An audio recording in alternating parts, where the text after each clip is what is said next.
A suspect in the hospital shot by a police officer. New reaction from neighbors tonight about what officers say happened before the shooting.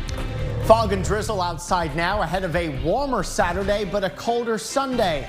We'll show you the temperature flip this weekend ahead of Arctic air for next week. And a measles outbreak in West Texas, more than doubling in size. Just where this is spreading, turning into the worst such event in decades. Well, first, updating you on our breaking news from 6 o'clock. One person is in the hospital tonight after Pflugerville police say an officer shot a suspect. Thanks for joining us. I'm Daniel Marin. And I'm Jennifer Sanders. This happened off Lincoln Sparrow Cove near Pflugerville Parkway and Heather Wild Boulevard. Nabil Romano was at the scene and spoke to neighbors. Flashing lights and police tape greeted people living along Golden Eagle Street in Pflugerville on Friday. Never seen tape off like this before. All the years I've been living here. Many neighbors out shopping or just returning home to the scene after it happened. Maria Alcala says she was shocked to see the street closed down and all the police. I heard the police cars, but since we live very close to the police department, they always pass by here, so we didn't know where the ambulance were going until I came out and took something from my car. And I saw a bunch of police officers, and the first thing I saw, it was a tape.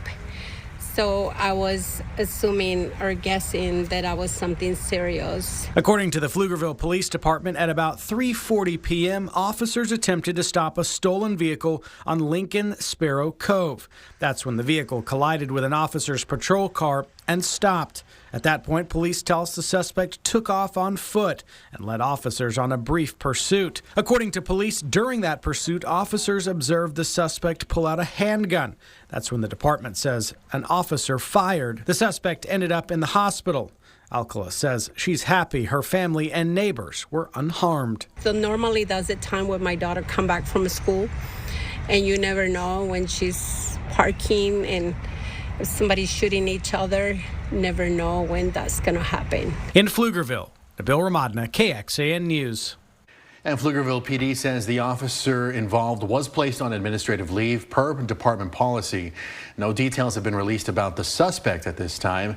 The Texas Rangers will now handle this investigation. The West Texas measles outbreak is doubling with now 48 cases. So almost all of those are in Gaines County, but the city of Lubbock announced the first case in Lubbock County today. 6 counties in all have cases, including just across the state line in New Mexico. State health officials say those infected are children or teens who are unvaccinated or their vaccination status is unknown. This now makes it the worst spread of the virus in nearly 30 years. Meanwhile, President Donald Trump signed an executive order today that's meant to halt federal funds for schools that require students to be vaccinated against coronavirus before they attend class. Trump promised to cut the funding for schools requiring the vaccine on the campaign trail. An East Texas sheriff apologized to Governor Greg Abbott after a recent town hall forum on immigration enforcement. According to our sister station in Tyler, at the forum, Smith County Sheriff Larry Smith said anyone stopped for anything less than a Class B misdemeanor had, quote, nothing to worry about. Now that led to accusations the sheriff was defying Governor Abbott and planning not to turn over anyone in the U.S. illegally to ICE. The sheriff has since walked back his statement, but also said that his county is dealing with overcrowding at the jail. Today, Smith explained his apology to the governor. I apologize for him having to hear that noise and nonsense, having think that I might have been part of the cause of it. I think he knew better, and when I called and talked to his office and his chief of staff yesterday, he definitely knew better. He knows where I stand, and I still stand with Governor Abbott 100%. And for now, the sheriff said he does not plan to hold another town hall meeting. 300 National Guard and Texas Department of Public Safety troopers were sworn in at the southern border today. The new head of Texas Border Patrol, Mike Banks, talked about the jurisdiction to arrest immigrants crossing into the U.S. illegally. We are not going into schools targeting children. We're not going into churches targeting, parishioners, and we're not targeting school buses. We're going to act within our authority. And this was made possible after Governor Greg Abbott signed an agreement with President Trump's administration, giving these new border troops power to work alongside federal agents.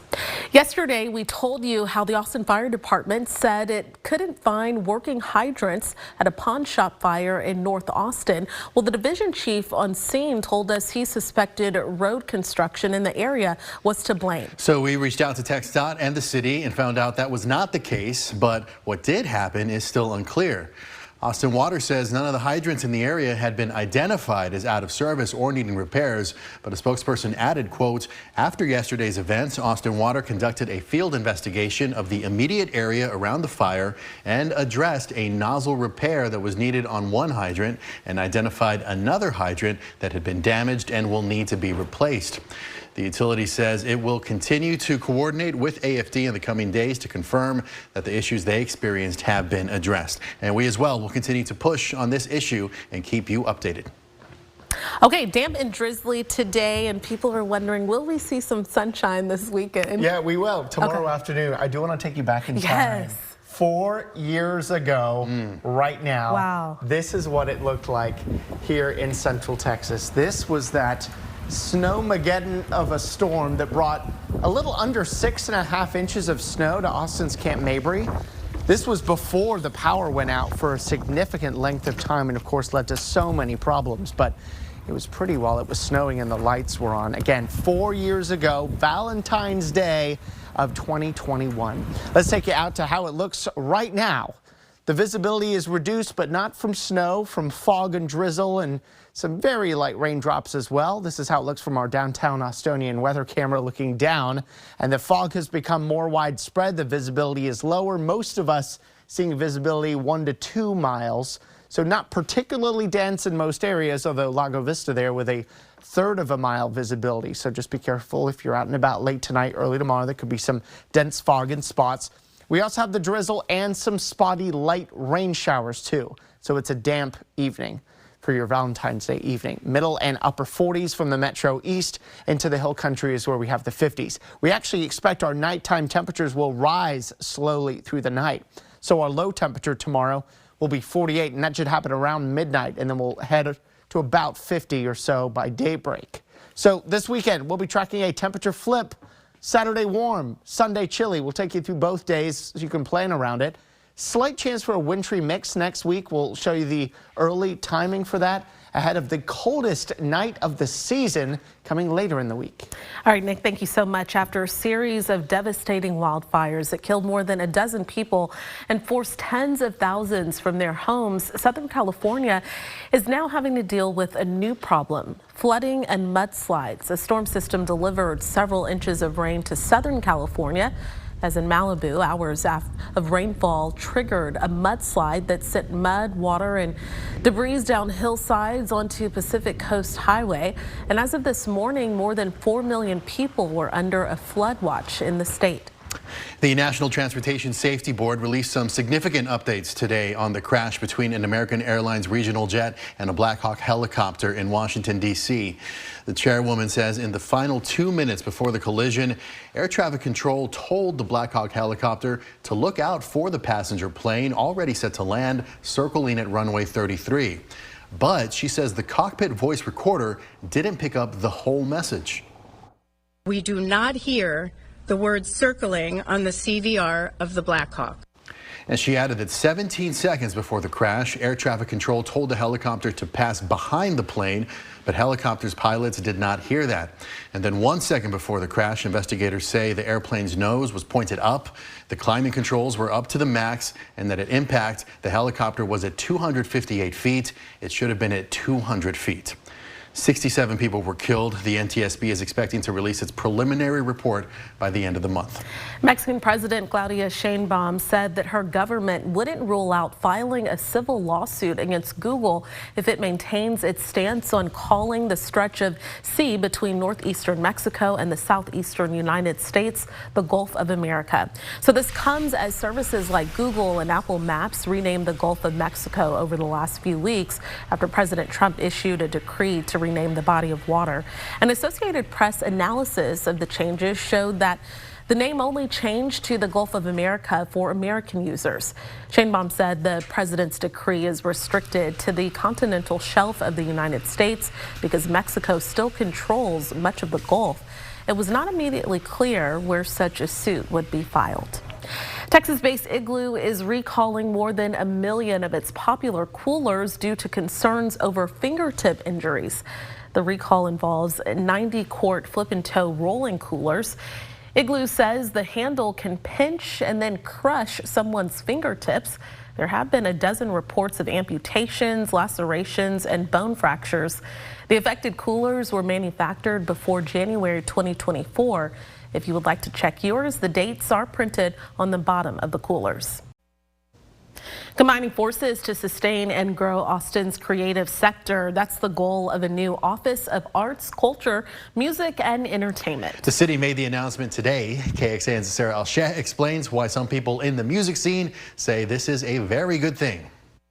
The identity of Austin, something that's constantly evolving with its continued growth. But at the heart of this city, we have such a vibrant, creative community in Austin. Art and music. A new initiative aims to grow the city's creative sector even more. The City of Austin announced the Office of Arts, Culture, Music, and Entertainment. According to the city, cultural affairs programming and resources were spread across 5 different city departments for many years. This new office unites related programs under one umbrella. Kimberly Chung, band manager of the Foxtones, supports this collaboration. When you have people that are just siloed, that all they do is music or all they do is event production, what happens is a lot of things get lost in translation or things fall through the gap. Have people who are experienced in the industry, who know events, know cultural arts, and can bring their expertise together and go, okay, how can we effectively collaborate? The city says it intends to do things like provide a more cohesive and accessible experience for residents and visitors and expand the reach and effectiveness of joint initiatives. How does the city promote its creative community to visitors, to tourists, and even to the people in Austin? Ann McNair, the managing director of Conspirare, says she'd also like to see this new office help with funding for the arts. Long-term, more direct funding can go directly to the different creative pursuits in Austin. Both Chung and McNair feel hopeful about this move, eager to see how it shapes up in the future. I'm thankful to live in a city where they prioritize this. Amplify the creative work and the creativity that is such a part of our City of Austin culture. Sarah Alsheh, KXAN News.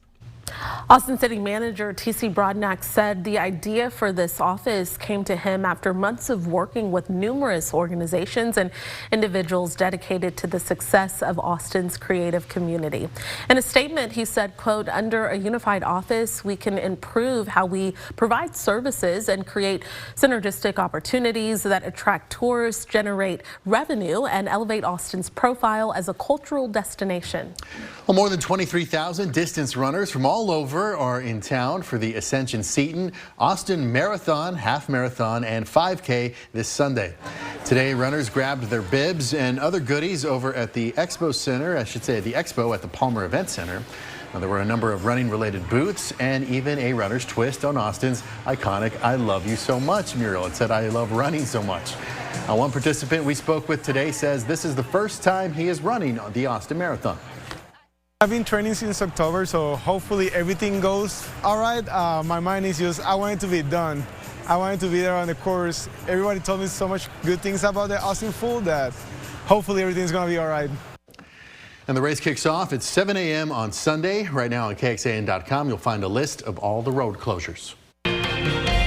First warning weather with Chief Meteorologist Nick Bannon. Okay, so just drizzly and damp outside right now. With some areas of fog and cloudiness too, but we've got 2 cold fronts that'll be moving into Central Texas tomorrow. The first one is a Pacific front. It's actually not going to bring any cold our way. It is going to help to usher the clouds out from west to east. And as it does, we'll get some afternoon sun and temperatures will warm up. But then there's the second front. This one's a Canadian front. You can probably tell by the name. It's going to be ushering in chillier air tomorrow night, setting us up for a much colder day on Sunday. They sort of pivot around each other like a pinwheel, and they will both be moving in here tomorrow. One in the morning, late morning and one into the evening here. So tomorrow starts cloudy with some areas of drizzle, a spotty shower, especially in our eastern counties. Otherwise, temperatures slowly rising under the clouds. But then here comes that dry Pacific front kicking out the clouds, giving us a lot of afternoon sun. And as the skies clear, the temperatures jump up. Then we go into the evening, and then our dry, chilly front, the Canadian one, comes through without much fanfare. It doesn't bring us any clouds or rain, but it does bring us that temperature drop. And then your Sunday, by the way, full of sunshine, but it will feel much colder on Sunday than Saturday. Right now, we're in the mid-40s in Austin. We actually expect temperatures will slowly rise through the night so that our low temperature will technically be a little warmer than it is right now, coming around midnight or so. Then heading for the low to mid 50s by 7 in the morning tomorrow. And then a slow warm up in the morning, a faster warm up in the afternoon, pushes us into the mid 70s in Austin in the afternoon, and some upper 70s to almost 80 in the hill country. Some places in our eastern counties may not quite get to 70 because you will see the sun the latest the farther east you are. But still, it'll be a much warmer day wherever you are.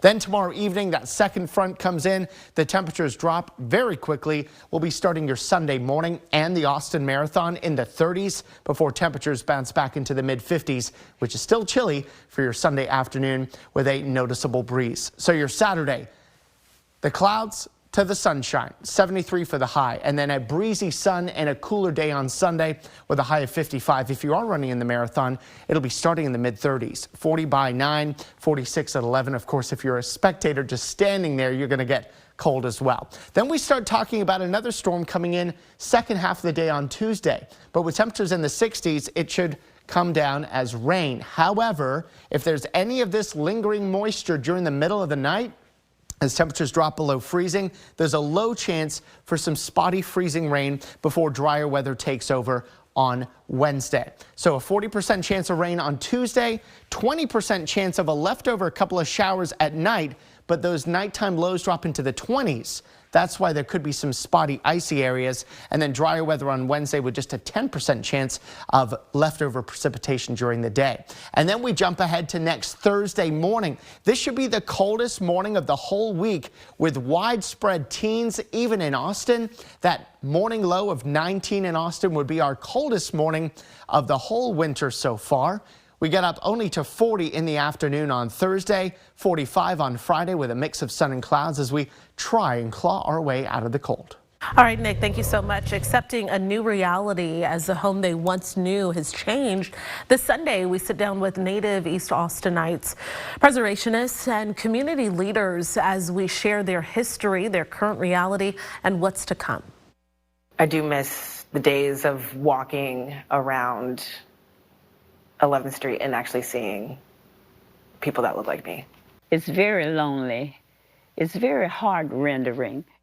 The documentary What Remains airs Sunday afternoon at 12:30, then again on CW Austin at 3:30 and KBVO at 5:30. This is KXAN Sports, brought to you by Thomas J. Henry. Hey, good evening all and happy Friday. Everyone has a place they don't like. For me, the ocean, just terrified of fish. For Texas baseball, Globe Life Park, man, they've struggled there mightily over the past couple seasons, and that's where they open their season this evening. Let's start in the top of the second. Jim Schlossnagle getting his potassium in game one, taking down the Banana pregame. Got to get the energy up. Then it's Will Gasparino. Man, this guy's put on some serious weight heading into his sophomore season. Told us it was a lot of burritos that helped him do that. You see it with a two-run homer there. Think he's pumped. How about Max Ballou crossing the plate? Texas goes up 2-0. Jared Spencer, the former Indiana State Sycamore, the new Friday night starter, was just nails on the mound, gets a punch out there. Then how about the former Wimberley Texan Ruger Riojas, bottom of the sixth, comes in relief, a big strikeout. Texas up 2-0 in the whole game until bottom of the ninth. Louisville at the plate. Will Mercer cannot close it out. This goes down the right field line. Two-run double for Garrett Pike, and we go to extra innings in Arlington. Then it's the freshman Adrian Rodriguez to right with time. It looked like the game winner, but they went up 3-2. Louisville came back and has tied in the bottom of the 10th, where we sit right now, 3-3. They have Ole Miss tomorrow, does Texas baseball. Now let's go to softball. Just rocked Maryland earlier. The nightcap is the one people have had circled because it's Nigel Candidate, Texas Tech transfer, one of the best pitchers in the country, has Texas Tech up 1-0 in the bottom of the fifth. Mia Scott just dumps this one the other way, slides in safely with a double. Everybody's even at 1 apiece. Tegan Gavana, the circle for Texas, just as dominant as Jared Spencer, probably more, ends the sixth with strikeout number 13. That's a new career high for the sophomore. She was outstanding as a freshman. More tonight, top of the ninth, gets Nigel Candidate again. She had 18 strikeouts in the night. Watch this, folks. This is how it all ends. 2 on, nobody out. Victoria Hunter looking to create something in the ninth, and they throw it off of her. Nobody's sure what happened. It's a walk-off. Texas wins against Texas Tech.